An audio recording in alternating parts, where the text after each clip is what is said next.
ఓం సాయిరామ్ శ్రీమాత్రే నమః. అందరికీ నమస్కారం అండి. అందరూ ఎలా ఉన్నారు? సుఖంగా సంతోషంగా ఎప్పుడు ఆయురారోగ్యాలతో ఉండాలని మనస్ఫూర్తిగా కోరుకుంటూ, ఈరోజు బిడ్డ దుర్గమ్మ తల్లి ఆశీస్సులు నీపై ఉండాలి అని చెప్పి నీకు ఈరోజు దుర్గమ్మ ఒక సందేశం తీసుకొచ్చాను.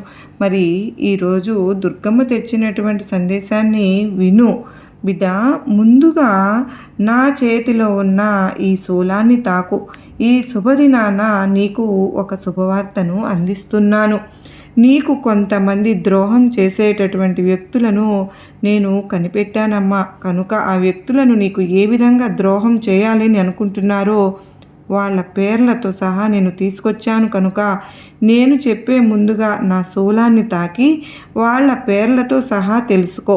నేను చెప్పే ఈ సందేశాన్ని ఏ మాత్రము కూడా నిర్లక్ష్యం చేయకుండా, అసలు పొల్లు పోకుండా జాగ్రత్తగా ఆలకించు. ఎందుకంటే నీవు అన్ని విషయాల్లో కూడా అతి మంచితనంతో అందరినీ నమ్మేస్తూ ఉన్నావు. అలాగే ఎవరు నీ వారు, ఎవరు నీకు అపాయం చేసేవారు అని తెలియక ఎన్నో ఇబ్బందులు పడుతూ ఉన్నావు. అయితే జాగ్రత్తగా విను. అందుకే నీకు ముందుగానే ఈ సందేశాన్ని నీ ముందుకు తీసుకుని వచ్చాను. ఇక ఏమాత్రం ఆలస్యం చేయకుండా నేను చెప్పేది జాగ్రత్తగా వినే ముందుగా ఒక్కసారి నా చేతిలో ఉన్నటువంటి శూలాన్ని తాకు. నా శక్తినంతా నీకు ధారపోసి నీకు ఆ వ్యక్తుల పేర్లు ముఖాలతో సహా కనపడేలాగా నేను తెలియజేస్తాను. నీకు ఈ సందేశంలో ఎవరు మిమ్మల్ని మోసం చేయాలని అనుకుంటూ ఉన్నారో, ఏ వ్యక్తి బారిన నువ్వు పడి మోసపోతూ ఉన్నారో తెలుసుకోండి అని చెప్పి అమ్మలగన్న అమ్మ దుర్గమ్మ ఈ సందేశంతో ఎటువంటి పరమార్థం నా తల్లి మాటల్లో తెలుసుకో తల్లి. ఈరోజు ఈ సందేశాన్ని నీకు నేను పంపించాను అంటే దానికి ఒక అర్థం ఉందమ్మా. వారాలు కాదు, రోజులు కాదు, కేవలం జీవితంలోని కొన్ని సంఘటనలు మలుపులు మెరుపులు తిరిగేలాగా నీకు కనిపించబోతూ ఉన్నాయి బిడ్డ. ఆ మెరుపులు పూర్తిగా మారబోతున్నాయి. ఒక్కొక్కసారి నీ జీవితం తలకిందులైపోతున్నట్లుగా నీకు అనిపిస్తూ ఉంది కదూ. కనుక ఈరోజు నేను అందించే ఈ సందేశాన్ని నువ్వు విన్నావు అంటే అసలు ఆ వ్యక్తులు ఎవరు, నీకు ద్రోహం చేసే వ్యక్తులు ఎవరు, నీ మంచి కోరే వ్యక్తులు అనేది నువ్వు తెలుసుకుంటావు. అసలు వ్యక్తులు మోసం అనేది తెలుసుకుని నిజంగా నువ్వు కొంచెం బాధపడతావు కూడా. అయినప్పటికీ నీ బాధపడవలసిన పని లేదమ్మా.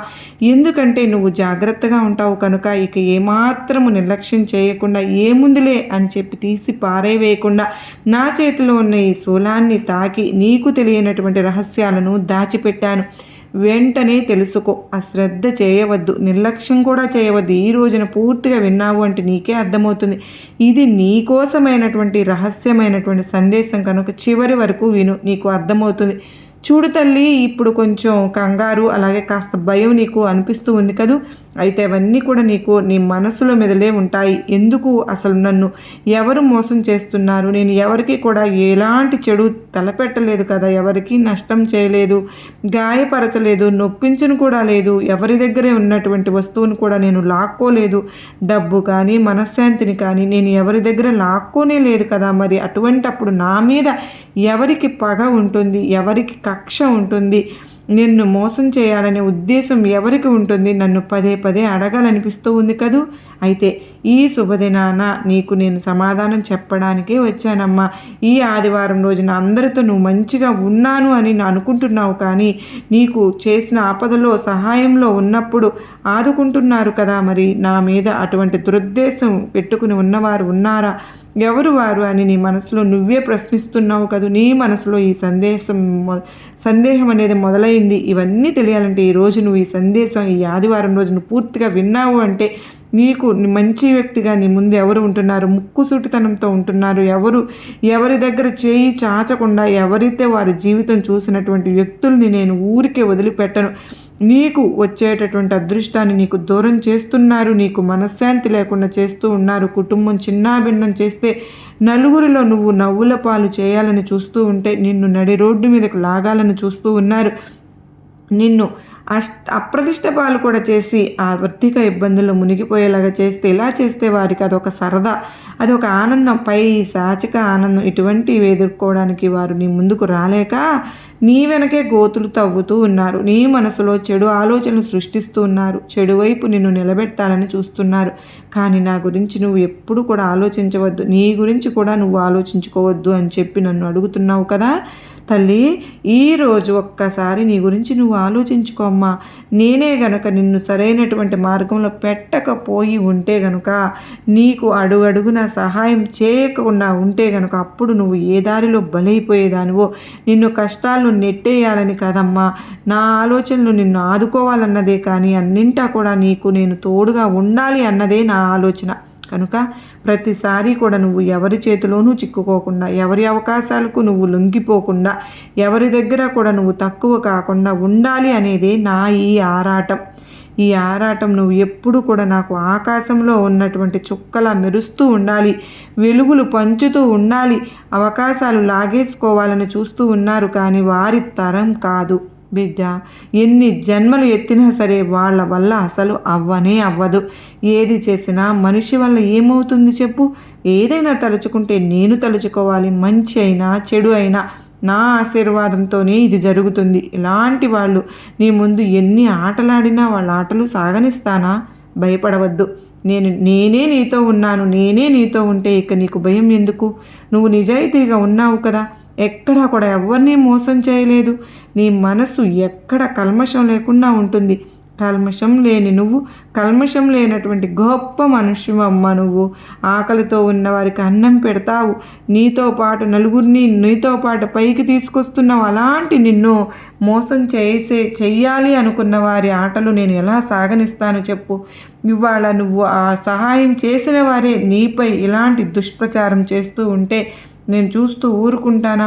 అయ్యో, వారు కష్టంలో ఉన్నారు అని ఒకప్పుడు వారికి సహాయం చేశావు, కానీ అది కూడా వాళ్ళు గుర్తు ఉంచుకోకుండా మరలా తిరిగి నీపైనే బురద చల్లాలని చూస్తూ ఉన్నారు. అలాంటి వారికి తగిన బుద్ధి చెప్పి వారిని నీ గురించి నువ్వేంటో వాళ్ళకి తెలియచేసేలాగా చేయడం నా బాధ్యత. నీ దుర్గమ్మగా నేను ఆ బాధ్యత తీసుకున్నాను. కనుకనే ఇవాళటి రోజున వారి గురించి నీకు తెలియచెప్పాలని నేను వచ్చాను. నీ ముందుకి వచ్చిన నన్ను నీపై పాము బుస కొడుతున్నట్లుగా చూస్తూ ఉంటే నేను చూస్తూ ఊరుకుంటాను. వారి పప్పులని ఉడకనిస్తాను చెప్పు. వారి ఎన్ని జన్మలు ఎత్తినా సరే నేను ఏమి చేయలేదు. ధైర్యంగా ఉండు. నీ ఎదురుగా నేనున్నాను. కొన్నంత అండగా నీకు నేనున్నానమ్మా. తెలియదు, అనవసరంగా వాళ్ళ సమయాన్ని వృధా చేసేసుకుంటూ ఉన్నారు. మనశ్శాంతిని కూడా పోగొట్టుకుంటున్నారు. వాళ్ళ డబ్బును వాళ్ళు వృధా చేసుకుంటున్నారు. సమయాన్ని, ఆలోచనలు అన్నిటిని కూడా నీ మీద ప్రయోగించి అనవసరంగా వారి మనశ్శాంతిని దూరం చేసుకుని అల్లాడిపోతున్నారు. అది వాళ్ళు గమనించుకోవడం లేదు. ఎంతసేపటికి నీ మీదే చూపు, నీ మీదే మనసు, ఇంకొకరి తప్పులు పొరపాట్లు ఇవి ఏవైతే వారు గుర్తిస్తూ ఉంటారో వారి జీవితం ఎప్పుడు కూడా సంతోషంగా ఉండదు. కర్మ ఎవరిని విడిచిపెట్టదు. అన్నీ దూరం నుంచి ఒక కర్మ ఒక్కసారి వినపడలేదనుకోండి, 10 అడుగుల దూరం నుంచి అడగండి. మరలా కర్మ వినపడితే గనక అనుభవించవలసింది నిలబడి మరలా అలాంటి ప్రాబ్లం ఏంటో మీకు అర్థమవుతుంది అని చెప్పి నవ్వుల పాలు చేయాలి చెప్పినట్టే ఆ భర్త సంతోషంగా ఇంటికి వెళ్తారు. భార్య వంటగదిలో వంట చేస్తూ ఉంటుంది.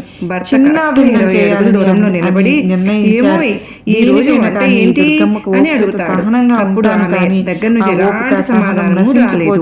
సరే అని 10 అడుగులు ముందుకు వెళ్ళి గట్టిగా ఏమో ఈ రోజు వంట ఏంటి అని అడుగుతారు. అప్పటికే ఆమె ఏమి మాట్లాడదు. ఇంకా చూస్తున్నటువంటి నిజంగానే బాగా చెవు వచ్చేసిందని భర్త ఫిక్స్ అయిపోతారు. వెనకాలకు వెళ్ళి నిలబడి చెవి దగ్గర పెద్దగా ఏమో ఈ రోజు వంట ఏంటో అసలు చెప్తావా లేదా అని అరుస్తారు. పట్టుకుని ఇది 3వ సారి చెప్తున్నారు. చికెన్ కర్రీ వండాను అని అరుస్తుంది. ఇక్కడ చెవుడు ఉన్నది భార్యకు కాదు, భర్తకని తెలిసి మైండ్ బ్లాక్ అయిపోతుంది. ఇది తెలియనటువంటి తప్పులు వెతికే ముందు ఒకసారి మనల్ని మనం చెక్ చేసుకోవాలి. మరి క్రేజీ కామెడీ స్టోరీ మీ అందరికీ నచ్చితే గనుక ఈ వీడియోకి నిజంగా చిన్న ఒక లైక్ ఇవ్వండి. నీకు రేయింబగలు కష్టపడతావు, ఎదుగుతూ వస్తున్నావు, నీ తిండి నువ్వు తింటున్నావు. అలాగే ఇప్పుడు నీవు నీ సంసారం నువ్వు చక్కబెట్టుకుంటూ ఉన్నావు, నీ కుటుంబంలో బాగుంటావు, ఈ రోజు నీ కష్టం వచ్చింది, ఈ బాధ వచ్చింది నా దగ్గర, ఎవరి దగ్గర కూడా నువ్వు కష్టం చెప్పుకోవు, ఎవరిని అడగవు, ఇతరుల సమయాన్ని నువ్వు ఆశించలేదు. అటువంటిప్పుడు ఏమవుతుంది అంటే కొందరిలో ఒకలాంటి ఈర్ష్య మొదలైంది. ఈ వ్యక్తి ఎవరి దగ్గర కూడా చేయి చాపడం లేదే, అసలు ఎందుకు ఈ వ్యక్తికి జీవితంలో ఇంత చక్కగా ఆనందంగా ఉన్నారు, ఇంత బాగా ఎదిగిపోతూ ఉన్నారు, మేము కూడా తనతో పాటే జీవితం మొదలు పెట్టాం కదా, మరి మా జీవితం చూస్తే అల్ల కల్లోలంగా ఉంది ఏంటి, మా జీవితం ఎక్కడ చూసినా గొంగడి పురుగు అక్కడే ఉన్నట్టుగా, ఎంత చెప్తున్నా ఎంత సంపాదిస్తున్నా తనంత సంతోషంగా మేము ఉండలేకపోతున్నాం ఎందుకు, ప్రశాంతంగా ఉండలేకపోతున్నాం ఎందుకు, ఇక తన కుటుంబంలో అతను ఆమె ఎంత సంతోషంగా ఉంటున్నారు, తన కుటుంబంతో ఎంత సమయం గడుపుతున్నారు అని మా వల్ల ఎందుకు కావడం లేదు, మేము ఎందుకు అలా ఉండలేకపోతున్నాము, ఏంటి సమాజంలో వారికి వచ్చినంత పేరు మాకు ఎందుకు రావడం లేదు, అసలు వాళ్ళు చేసేదేంటి మేము చేసేదేంటి, ఎందుకు వాళ్లకు అటువంటి మంచి మనశ్శాంతి లేకుండా నేను కూడా చేయాలి అని చెప్పి నీ కుటుంబాన్ని చిన్నాభిన్నం చేయాలని నిన్నే టార్గెట్ చేసుకుని ఉన్నారు, నీ పనుల్లో ఆటంకాలు ఏర్పరచాలని చూస్తూ ఉన్నారు, నీ ఎదుగుదలను ఆపాలని ప్రయత్నిస్తూ ఉన్నారు, ఎందుకు అలా చేస్తున్నారు అని చెప్పి అడగాలనిపిస్తోంది కదూ నా దుర్గమ్మ. నేను ఎవరిని కూడా ఏమీ చేయలేదు కదమ్మా, అవమానం నేను పదే పదే వస్తే అనుమానం దీని వెనుక ఒక కారణం ఉందని అప్పుడే తెలుసుకో, అసలు ఎవరనేది కూడా నీకు తప్పకుండా నేను చెప్తాను. ఎదురుగా ఉన్నటువంటి శూలాన్ని తాకావుగా, ఒక్కసారి కళ్ళు మూసుకుని మనస్ఫూర్తిగా నన్నే తలుచుకో, ఈ శూలం పట్టుకొని కళ్ళు మూసుకుని నన్ను తలచుకున్న ఆ క్షణంలోనే ఎవరు అనేది నీకు నన్ను చూపించమని అడిగినప్పుడు కదా, ఒక్కసారి కళ్ళు మూసుకో అమ్మా, నీ ముఖం నీకు కనపడేలాగా ఈ శూలం తాకినప్పుడు ఆ శక్తి నా శక్తి నీలో ప్రవేశించి వాళ్ళ ముఖాలు కనపడేలాగా నేనే చేస్తాను, వాళ్ళ రూపురేఖలు నీకు కనిపించే విధంగా చేస్తాను, వారు నీతో ఎలా ప్రవర్తిస్తున్నారో, వారు ఎవరో ఏం చేయబోతున్నారు ప్రతి ఒక్కటి కూడా నీకు నేను కళ్ళకు కట్టినట్లు చూపిస్తాను, నా మీద భారం వేసి తప్పకుండా విను, అంతా కూడా నీకు మంచే జరుగుతుంది, వారి చరిత్ర అంతా కూడా నీకు పూర్తిగా తెలిసేలాగా నేను చేస్తాను, ప్రతి పనిలోనూ వాళ్ళు నీ వెంటే ఉంటూ ఉన్నారు, నీ చుట్టూనే తిరుగుతున్నారు, నీ ముందే తిరుగుతున్నారు, అది మంచి కానీ చెడు కానీ గమనిస్తున్నారు, కష్టం కానీ నష్టం కానీ ప్రతి ఒక్కటి కూడా నేను గమనిస్తూ ఉంటున్నారు, నోరు తెరిచి మాత్రం ఏమీ చెప్పరు, వాళ్ళే అన్నీ కూడా నీ చుట్టూ తెలుసుకుంటూ అంత చనువుతో నీతో ఉంటూ ఉన్నారు. అమ్మా, నువ్వు పనిచేసే చోట నీ ఇరుగు పొరుగు ఎవరైనా కావచ్చమ్మా, నీ బంధువులను కావచ్చు, నీ కుటుంబంలో నీ సొంత వాళ్ళు కూడా కావచ్చు, నిన్ను మీ ఇద్దరి మధ్య చనువు కూడా చాలా అంటే చాలా విపరీతంగా పెరిగిపోయింది. ఈ చనువు వల్లనే ఏమవుతుందంటే వారి మనసులో ఎటువంటి ఆలోచన వచ్చిందంటే, వారు ఎందుకు భయపడుతున్నారు అంటే, వారు ఎందుకు నిన్ను పతనం చేయాలని అనుకుంటున్నారంటే, నిన్ను మానసికంగా కృంగదీయాలని చెప్పి చూస్తున్నారు. ఇలా వేరే ఆలోచనలు నీ మనసులోకి రాకుండా చేయాలి, ఎంతసేపు నిన్ను బాధ పెట్టాలి, నువ్వు బాధతో విలవిల్లాడిపోతూ ఉంటే నిద్రాహారాలు మానేసి ఒంటరిగా కుమిలిపోవాలి అని చెప్పి వాళ్ళు ఎంతగానో ఎదురు చూస్తూ ఉన్నారు. ఇవన్నీ ఎందుకు చేస్తున్నారు అంటే, నీ మనసు మళ్ళించాలి. నీ మనసు ఎందుకు మళ్ళించాలి అంటే, వారిని ఎన్నో తప్పులు చేశారు, కానీ ఆ తప్పుల వల్ల కూడా ఏమాత్రం కూడా కృంగిపోకుండా బాధపడకుండా నీ పని నువ్వు మాత్రం సక్రమంగా చేసుకుంటూ వెళ్తున్నావు.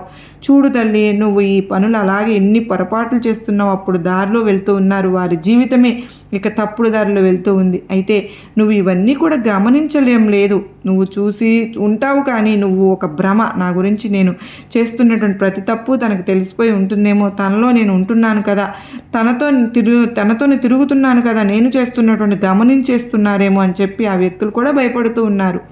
ఇక నా తప్పులను వాళ్ళకి ఎక్కడ బయట పెట్టేస్తారో, నా పొరపాట్లు ఎక్కడ బయట పెడతారో, అలా పెడితే నేను నవ్వులు పాలైపోతానేమో, అందరూ కూడా నన్ను చిన్న చూపు చూస్తారేమో అని ఈ వ్యక్తి సరైనటువంటి వ్యక్తి కాదు, ఎవ్వరూ కూడా నాతో మాట్లాడరేమో, నేను సంతోషంగా ఉన్నప్పుడు ఆ జీవితంలో నేను అనుకున్నది సాధించుకుంటూ వెళ్తూ ఉన్నప్పుడు ఎప్పుడు కూడా నేను ప్రశాంతంగా లేనే, ఎప్పుడు కూడా వాళ్ళ విలనాశనం కోరుకోవాలని నేను ఎప్పుడు ప్రయత్నిస్తున్నాను కదా, నేను అనుకున్నది జరుగుతుందా, ఈరోజు నేను ప్రశాంతంగా ఉండగలుగుతానా, వారి మనసులో కూడా ఒక భయం అనేది స్టార్ట్ అయిపోయింది.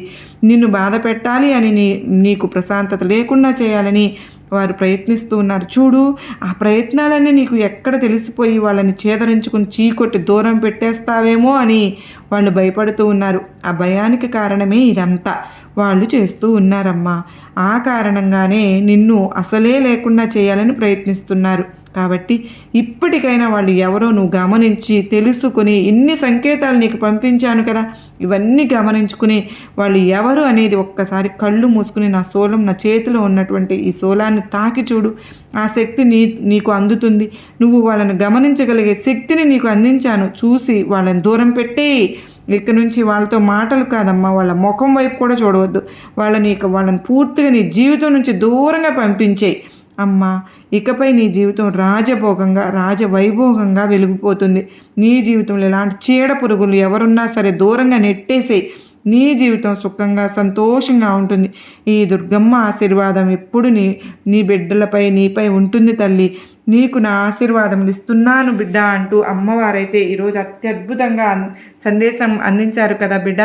మరి నీకు ఈ సందేశంలో ఉన్న పరమార్థం అర్థమైంది, గొప్ప నమ్మకాన్ని ధైర్యాన్ని కలిగించింది అనుకుంటే గనక ప్రతి ఒక్కరికి గనక షేర్ చేసావు అంటే లైక్ ఇచ్చి శ్రీమాత్రే నమః అని కామెంట్ చేసి నీ ఇష్టం ఓం సాయిరామ్ అయినా సరే నీ ఇష్టం చేసి నాకు సపోర్ట్ చేయండి. మళ్ళీ కలుసుకున్నంత వరకు అందరికీ నమస్కారం ఫ్రెండ్స్. సర్వేజన సుఖినో భవంతు.